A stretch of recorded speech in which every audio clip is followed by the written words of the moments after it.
एक फौजी जब अपनी ड्यूटी पर होता था तो उसकी गैर मौजूदगी में उसकी ससुराल से एक व्यक्ति आता था। वो व्यक्ति आता था, आने के बाद चला जाया करता था, लेकिन फौजी इस बात को बिल्कुल भी नहीं जानता था। और एक दिन फौजी के माता और फौजी के पिता ने उस व्यक्ति को आते देखा और घर की जो बहू थी उस बहू के साथ आपत्तिजनक स्थिति में देख लेते हैं। जैसी आपत्तिजनक स्थिति में देखते हैं, ये बात वो फौजी से बताते हैं। कहते हैं कि तुम्हारी बीवी से मिलने के लिए एक व्यक्ति आता है और वो आने के बाद ऐसी गंदी हरकत करता है। फौजी ने छुट्टी ली और छुट्टी लेने के बाद अपनी बीवी से कहा कि कौन व्यक्ति है। तब वो महिला अपनी कहानी बताती है। कहानी बताने के बाद उस व्यक्ति को फिर से बुलवाया जाता है और बुलवाने के बाद फिर उसे बहुत बुरी तरह से मौत दी जाती है। ऐसी मौत की उस इलाके में इस मौत की चर्चा हो जाती है। पुलिस गिरफ्तार जरूर करती है, लेकिन ठोस पैरवी न होने के कारण फौजी आराम से छूट जाता है। आज की कहानी उस व्यक्ति की है जिसका कत्ल होता है। वो पैसे के नशे में इतना चूर होता है, न केवल करोड़ों रुपए की संपत्ति बर्बाद कर देता है, बल्कि इस कहानी में अदला बदली यानी कि बीवियों की अदला बदली का खेल जो होता है। आदाब, नमस्कार, सत श्री अकाल। मैं उस्मान सैफी। आज की जो सच्ची घटना मैं आपको सुनाने जा रहा हूं, ये सच्ची घटना है उत्तर प्रदेश का एक जिला है बुलंदशहर, और बुलंदशहर जिले का ही एक कस्बा लगता है। दरअसल कहानी उसी कस्बे की है। दरअसल एक व्यक्ति है जो लाला है, और लाला ने एक पेटी डीलर के लिए अप्लाई किया था। साल 1997-98 के आसपास का ये वाकया है। तो उस दौर में, उस वक्त में डीएम साहब ही पेटी डीलर का लाइसेंस बनाया करते थे, क्योंकि जैसे आजकल आप देखते होंगे 2-3 किलोमीटर के दायरे में आपको कोई ना कोई पेट्रोल पंप मिल जाता है। लेकिन वो दौर ऐसा था, उस वक्त में पेट्रोल पंप नहीं हुआ करते थे, बल्कि गांव-गांव या कस्बे-कस्बे में जगह जगह पेटी डीलर की दुकानें हुआ करती थी। वहां से डीजल, पेट्रोल, केरोसिन इस तरह से मिला करता था, और उसी से वो इतनी इनकम किया करते थे, बहुत ज्यादा। दिन भर में अच्छी खासी इनकम होती थी, और इसी इनकम से वो रातों रात अमीर भी बन रहे थे। और ये लाला भी कुछ ऐसे ही था। लेकिन लाला की लापरवाही के चलते एक दिन दुकान में बहुत बुरी तरह से आग लग जाती है, और जैसे ही आग लगती है लाला भी उसी आग में झुलस कर मर जाता है। और जब मर जाता है तो उसकी जिम्मेदारी उसका जो बड़ा बेटा होता है, जिसका नाम मुकेश कुमार होता है, मुकेश कुमार के पास पूरी जिम्मेदारी आ जाती है। उसके बाप ने इतना पैसा कमाया कि कम से कम 200 बीघा जमीन और बहुत सारे पैसे उसने इकट्ठे कर लिए थे। लेकिन बेटे का जो चाल चलन था बहुत ज्यादा अच्छा नहीं था। बेटे की गांव के कुछ लोगों से, कस्बे के कुछ लोगों से दोस्ती थी, और उन्हीं में से एक दोस्त होता है खालिद। दरअसल खालिद और उसकी पत्नी अफसाना, उसका एक बेटा होता है लगभग 3 या 4 साल के आसपास का। बेटा अचानक से बीमार हो जाता है। तब खालिद की जो पत्नी होती है अफसाना, वो कहती है कि बेटे का इलाज कराना बहुत जरूरी है, यदि इलाज नहीं कराया तो ये मर जाएगा, और इसके लिए हमारे पास पैसे नहीं है। तुम्हारे जो दोस्त हैं, गांव के अच्छे खासे जमींदार हैं, उनके पास बहुत पैसा है, तुम जाकर उनसे मदद मांगो, शायद वो मदद कर देंगे। जैसे ही खालिद अपने दोस्त के पास जाता है, मुकेश के पास जाने के बाद कहता है कि भाई, मेरा बेटा बहुत ज्यादा बीमार है, मुझे कुछ पैसों की जरूरत है, तुम चाहो तो मेरी आर्थिक रूप से मदद कर दो, मैं तुम्हारे पाई पैसे को एक लौटा दूंगा और मेरा बेटा ठीक हो जाएगा। जैसे ही खालिद ने रिक्वेस्ट करते हुए मुकेश से पैसे मांगे, मुकेश ने काफी सोचने समझने की बात कहा कि मुझे पूरी उम्मीद है कि मैं पैसे तुम्हें दे दूंगा, लेकिन तुम पैसे वापस कर नहीं पाओगे। यदि तुम्हें पैसे चाहिए तो तुम्हें एक काम करना पड़ेगा। खालिद के सामने एक ऑफर रखता है, और ऑफर वो कुछ इतना खतरनाक होता है, इतना भयानक होता है, जिसको सुनने के बाद खालिद की आंखों में आंसू आ जाते हैं। वो कहते हैं कि पैसे तो मिल जाएंगे, लेकिन तुम्हारी इतनी खूबसूरत बीवी है, उस बीवी को तुम्हें मेरे पास भेजना पड़ेगा, और जितने चाहे वो यहाँ से पैसे ले जा सकती है, मुझे कोई एतराज नहीं है। जैसे ही मुकेश खालिद से बात कहता है, तो मुकेश की बात सुनने के बाद खालिद रोने लगता है और गिड़गिड़ाने लगता है। कहता है कि तुम दोस्त होकर ऐसी बातें करते हो, तुम्हें शर्म नहीं आती।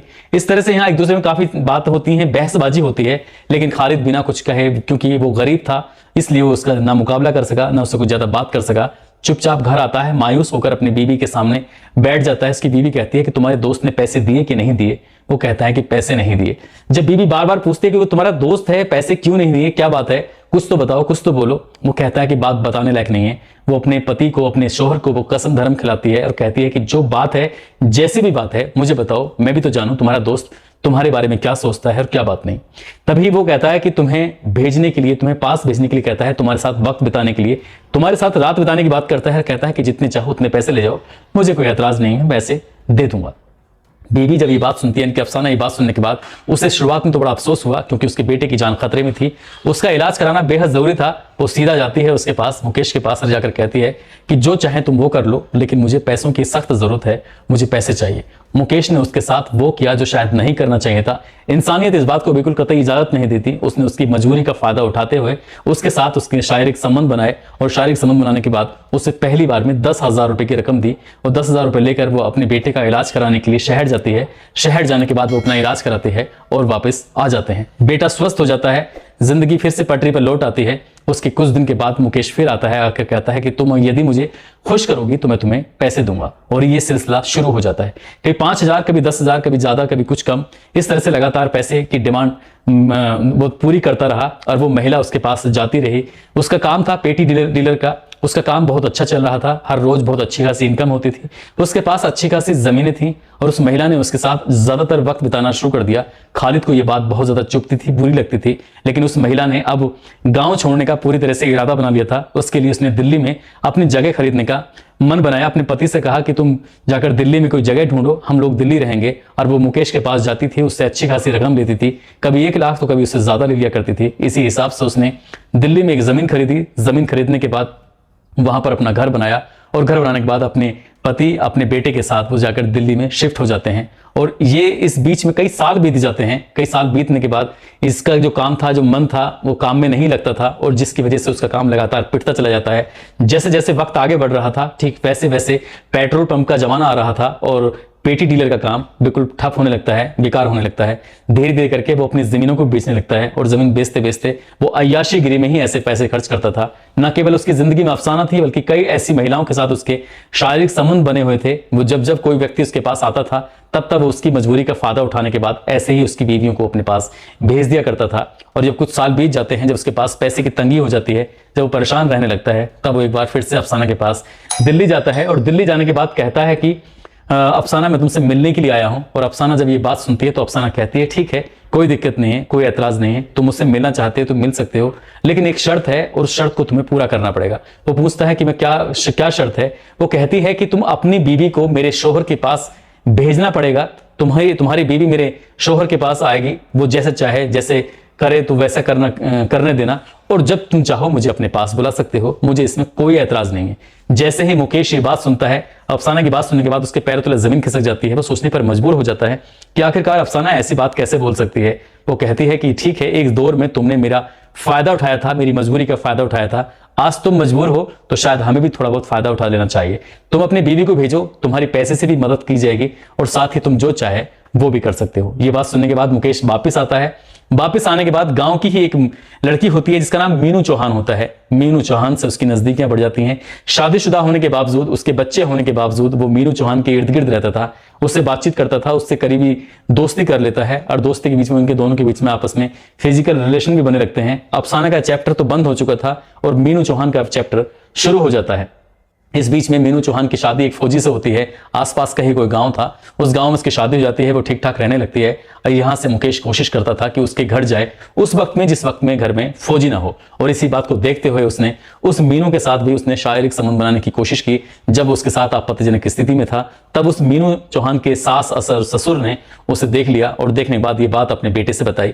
जब ये बेटा फौजी ये बात सुनता है तो फौजी को इतना ज्यादा गुस्सा आता है। फौजी छुट्टी लेकर आता है और मीनू से पूरी कहानी पूछता है। वो कहती है कि उनकी मजबूरी का फायदा उठाकर उसने घर में दस्तक दी और उसके साथ उसने ऐसी हरकतें कर रहा था मायके में, और वही हरकतें उसने ससुराल में भी करना शुरू कर दिया। फौजी ने अपनी पत्नी का साथ दिया और साथ देने के बाद उससे कहा कि तुम्हें एक बार उस मुकेश को बुलाना पड़ेगा और जैसे ही वो आएगा तो उसके बाद फिर देखते हैं क्या करना है।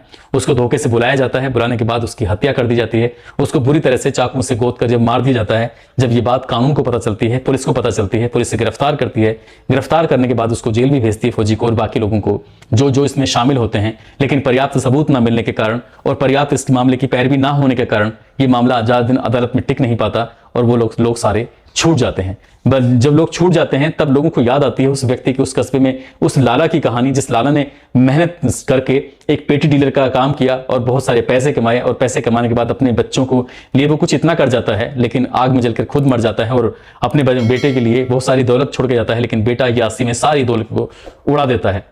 दोस्तों, ये जो घटना है, ये जो पूरी कहानी है, बुलंदशहर के एक बसपा के नेता हैं फिरोज सिंह, उन्होंने ये हमें कहानी भेजी थी। उनकी बताई हुई कहानी को हमने सुनाया था। शायद साल 2005 में उस व्यक्ति का मर्डर हो जाता है।